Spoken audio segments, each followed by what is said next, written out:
Want to learn Telugu through fun stories? English బేస్తో తెలుగు నేర్చుకుందాం. సింపుల్గా, ఇంట్రెస్టింగ్గా. One evening, Riya heard a tiny whimper near the park. ఒక సాయంత్రం రియాకి పార్క్ దగ్గర ఒక చిన్న అరుపు వినిపించింది.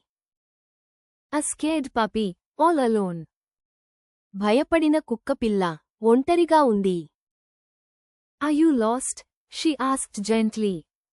నువ్వు దారి తప్పావా? ఆమె మెల్లగా అడిగింది. She took it home.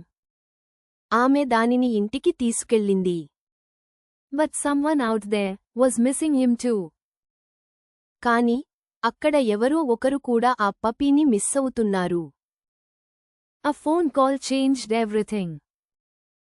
ఒక ఫోన్ కాల్ అన్నీ మార్చేసింది. What did Riya do next? Watch full story on YouTube. తర్వాత రియా ఏం చేసిందో తెలుసా? ఫుల్ స్టోరీ చూడండి ఇప్పుడు యూట్యూబ్లో.